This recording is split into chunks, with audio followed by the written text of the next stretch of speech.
महानगरपालिका चुनाव 2026। परभणी शहर महानगरपालिका चुनाव 2026 के मद्देनजर प्रभाग क्रमांक 13 के संजय गांधी नगर शमशान भूमि रोड पर 9 जनवरी 2026 की शाम एक भव्य और जोश से भरा स्टेज कार्यक्रम आयोजित किया गया। इस कार्यक्रम के माध्यम से प्रभाग क्रमांक 13 से अपक्ष उम्मीदवारों का पूरा पैनल अपना चुनावी निशानी सीटी के साथ औपचारिक रूप से जनता के सामने उतरा। इस पैनल में माजी नगर सेवक शेख याकूब, मिलिंद बामनीकर, सैयद मुजाहिद, सागर भैया गंगाड़े और माजी नगर सेवक रंजीत भैया गंगाड़े प्रमुख रूप से शामिल है। कार्यक्रम स्थल पर महिलाओं, पुरुषों और युवाओं की बड़ी मौजूदगी देखने को मिली, जिससे पूरे इलाके में चुनावी उत्साह और हलचल तेज हो गई।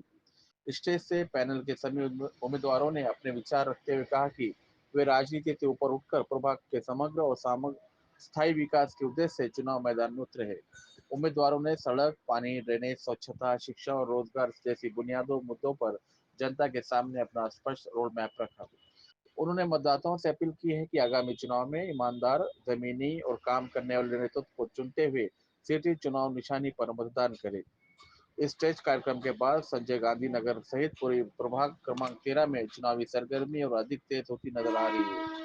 अब देखना यह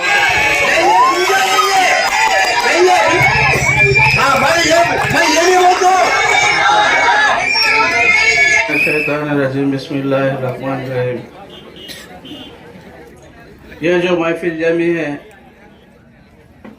ये महफिल जो है तो बहुत कीमती है और 5 साल के वास्ते कीमती है। और हम जिसको भी मतदान करेंगे जरा सोच समझ कर मतदान कीजिए। हमारा मतदान सिर्फ सिट्टी को जाना चाहिए और ये एक कैंडिडेट नहीं है, ये कैंडिडेट है 4। ये पैनल है 4 का, ये पैनल है 4 का। अरे एक कैंडिडेट है 4-4 हजार का। ये पैनल है 4 का, एक कैंडिडेट है 4000 मतदान का। ये कैंडिडेट है 4000 का मतदान का और कुल मिलाकर हो गए 16000 का। और पूरी जनता मिलकर लाएगी इन चारों कैंडिडेटों को हार 32,000 का। खुदा की कसम, खुदा की कसम, फिर जब देखना कैसा नहीं होगा विकास इस वार्ड का।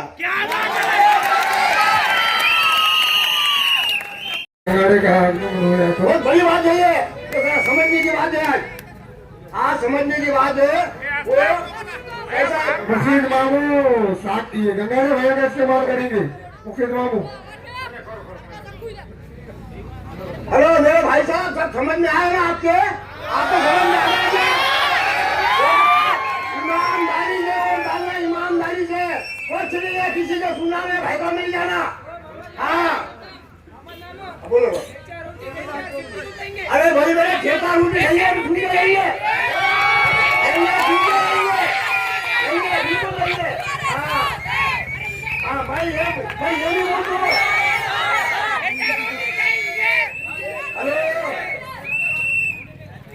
हे आम्ही तुमच्या सर्वांच्या पाठीशी आहोत आणि जे काही समस्या, ज्या काही अडचणी तुमच्या असतील त्या आमच्या असतील। हे प्रभाग आपलं सर्वांचं घर आहे। या प्रभागातल्या नागरिकांच्या, महिलांच्या ज्या काही अडीअडचणी, समस्या आहेत, आम्ही बोलण्यावर जास्त भर नाही देणार। आम्ही जास्त काम करून दाखवणार आहोत। कामच आमचं बोलून या पुढे या ठिकाणी। तर या ठिकाणी सर्वजण आपण भरघोस मतांनी 15 तारखेला आपलं मतदान आहे। त्या मतदानाच्या वेळी आपल्याला जो मतदानाचा अधिकार दिलेला आहे, डॉक्टर बाबासाहेब आंबेडकरांनी संविधानामध्ये आपल्याला तरतूद केलेली आहे की प्रत्येक तुमचं हे जे मतदान आहे हे खूप बहुमोल आहे। याचा आपण व्यवस्थित तुमचे जे काही तुमच्या हक्काचे उमेदवार आहेत त्यांना व्यवस्थित निवडून तुम्ही तुमच्या पद्धतीनं हे आमचं जे पॅनल आहे, तर आम्ही नक्कीच तुमच्या कुठल्याही अपेक्षा ज्या आहेत, तुमच्या ज्या समस्या आहेत त्या सोडवण्यासाठी आम्ही कधीही तत्पर आहोत, त्याच तुमच्या सोबत आहोत। या ठिकाणी जो मतदानाचा अधिकार आहे आपल्याला तो व्यवस्थित आपण बजावला पाहिजे, व्यवस्थित पार पाडला पाहिजे।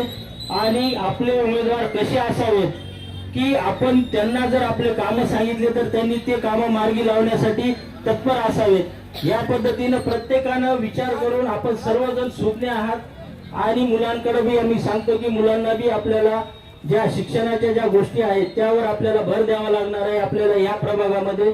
आणि व्यसनमुक्तीचं जे आपल्याला जे हे आहे, जे मुलं आपले व्यसनमुक्तीकडे वळालेले आहेत, तर त्यांच्यावर बी आपल्याला बऱ्याच प्रमाणामध्ये, खूप मोठ्या प्रमाणामध्ये आपल्याला काम करावं लागणार आहे. तर मी या ठिकाणी तुम्हाला एवढं सांगतो की आमची निशाणी आहे की शिट्टी ही सर्वांच्या परिचयाची झालेलीच आहे. आणि आमचे जे चारही उमेदवार आहेत, मुजाहिद भैया, याकूब भैया आणि सागर गंगाळे, यांना येणाऱ्या 15 तारखेला, हा खूप महत्वाचा दिवस आहे आपल्या सर्वांसाठी. येणाऱ्या 15 तारखेला चारही जणांना शिट्टी या निशाणीवर त्या समोरचं बटन दाबून आपण आपलं जे बहुमोल मत आहे ते मत आमच्या चारही जणांना या ठिकाणी शिट्टी या निशाणावर 15 तारखेला आपण सर्वांनी आम्हाला भरघोस मतांनी विजयी करावं, या ठिकाणी मी या ठिकाणी आपल्याकडून अपेक्षा करतो आणि थांबतो. धन्यवाद. जय संजय गांधीनगर. माझ्या बंधू भगिनींनो, आपण आता तिथं नगरपालिकेच्या इलेक्शनला साठी आलेलो आहे. ह्या अगोदर 5 वर्षाखालीच मी इथं येणार होतो, परंतु काही कारणामुळे मला थांबावं लागलं होतं आमच्या याकूब भाईमुळे. आता ह्या वेळेस आपण आलेलो याकूब भाई सोबत.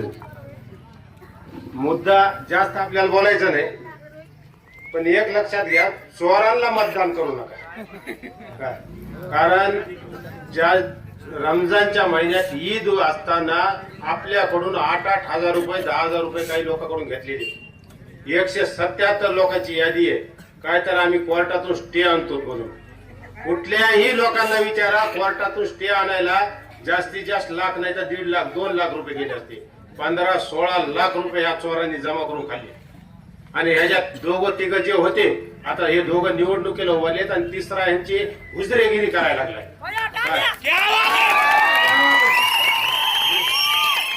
दुसरी गोष्ट, ह्याच लोकांनी 5-5 हजार रुपये घरकुलासाठी पैसे घेतले होते की तुम्हाला मी घरकुल देतो म्हणून. 2 नाही तर 3 लोकांना ह्यानं घरकुल दिले. तेच व्हॉट्सअपवर टाकायला लागलाय आणि सांगायला लागला की तुमची बारी आता पुढच्या ह्याच्यात येणार आहे. असे करता करता 4 वर्ष गेले, कुणाची वेळ आलेली नाही, कुणाला घरकुल मिळालेलं नाही. मिळाले असतील 2-4 जणांना, पण सगळ्याचे पैसे ह्यानं खाल्ले. आणि मग पैसे जेव्हा आम्ही आवाज उठविला तर आता 2.5-3 लाख रुपये त्यानं गेल्या हप्त्यात वापस दिले. मग हे जर पैसे तुम्ही वापस दिले घरकुलाचे, तुम्ही जर म्हणतात की पैसे आम्ही घेतले नाही, तर मग वापस का दिले तुम्ही? मग तुम्ही हे लोक आता जे 8-8 हजार रुपये घेतले आहेत, यांच्याच्यानं स्टे आणणं होत नाही ना, काही नाही. तुम्ही यांना धरून यांच्याकडून पैसे वसूल करा. तेव्हा त्याला म्हणाव तुला मतदान देतो, म्हणा अगोदर पैसे दे. ज्या तुमच्या इथं जेव्हा स्टे आलता, कोर्टाची ऑर्डर आली, त्या टायमाला माझ्या घरासमोर दवाखान्याच्या समोर तिथं सुद्धा कलेक्टर साहेबाची ऑर्डर होती की पाडा म्हणून. माझ्या लोकांना 1 रुपया नाही लागलेला, आणि मग तुमच्या इकडे 8 आणि 10 हजार रुपये कशामुळे लागले हे विचार करा तुम्ही सगळेजण. मी म्हणजे वस्तुस्थिती सांगतो की खरी काय गोष्ट आहे ते. ज्या लोकांना पैसे लागायला लागलेत, मग नगरसेवक काय उपटायला झालेत का? तुम्हाला जर लोकांचे काम करता येत नाहीत, तुम्हाला जर लोकांचे हित बघता येत नाहीत, तुम्हाला जर लोकांच्या अडीअडचणीला जाता येत नाहीत, मग भाडेगाव तुम्ही नगरसेवक झाले कशाला? अरे असे दुचाड धंदे सोडून द्या म्हणा. लोकांसाठी उतरायचं तर लोकांसाठी काम करा, लोकांसाठी कामाला या. कुठं काही गोष्टी करायला लागलेत, कुठं कशात पैसे घालेत, कुठं घर. अरे तुम्हाला संडास पुरले नाहीत लोकांचे, संडासात सुद्धा तुम्ही पैसे घेतले. त्या डीपीची काम काय यांचे नव्हते, कुठे बी डीपी लावायले, हार आणायला लागले स्वतःच करंटीत, स्वतःच्या हाताने हार घालायले. आमच्या विकासाचा सत्कार झाला. अरे कुठं विकास? गण्याच्या गाडीत विकास केला काय? विकास केला तुम्ही सांगा ना मला. 7 वर्ष तुम्ही झोपले होते का रे बेटा? हो, आता तुम्ही कुठं काय मुरुम टाकायलेत, कुठं खटी टाकायलेत, त्या बाबूलाची माती करायला लागला हे तुमचा उमेदवार. हर वेळेस नवा पैसावाला पकडते, नवीन कॅन्डिडेट पकडते, पैशावाला घेते, त्याची माती करते, स्वतः निवडून येते. आणि या वेळेस त्याला कोणी भेटलं नाही. आता ते आमचा बाबूलाल भेटलाय, बाबूलाची ते पूर्ण त्याला बाबूलाला निसुडायला लागलाय. आणि त्या येड्याला समजणं गुत्तेदारी करायची सोडून इकडे कशाला आलाय राजकारणात. खरी गोष्ट ही आहे, आज आपल्याला जर समजत नाही राजकारण काय आहे ते समजत नाही तर आपण त्या गोष्टी करू नये. आज आमचा अहो त्याला ते जिथं राहते त्याच्या बाजूला कोणतं ते पांडुरंग नगर आहे, त्या बोळीत 35 वर्षापासून हे नगरसेवक आहे. आमचा चांद गेला नाही तर चांद ह्याला दाखवित होता आणि मी चांदलाच निवडून आणत होतो.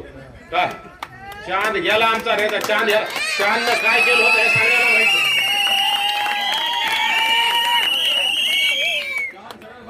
सगळ्यात भारी चांद होता आणि मी चांदला पुन्हा नगरसेवक करत होतो. पण गोष्ट कशी झाली, चांद गेला देवान केलं हेल्थ गोष्टी. आज या नगरसेवकाला मी म्हणत नाही की आमचे जर पोरं खराब असते तर आमच्या पोरांना मतदान पुढच्या वर्षी देऊ नका, आम्ही इकडे येणार सुद्धा नाही. आम्ही येऊ तर काम करूनच दाखवू आणि काम केल्याशिवाय इकडे येणार नाही. पण आता त्या पांडुरंग नगर मध्ये रस्ता चाललाय, तिथं काय तर मेटर टाकले मुरुम टाकले. मग 7 वर्ष काय झोपले होते का काय? हर गोष्टीत ह्यांना कमिशन पाहिजे, हर गोष्टीत हे पाहिजे. जास्त बोलायचं नाही, आपल्याला 10चा टाइम आहे.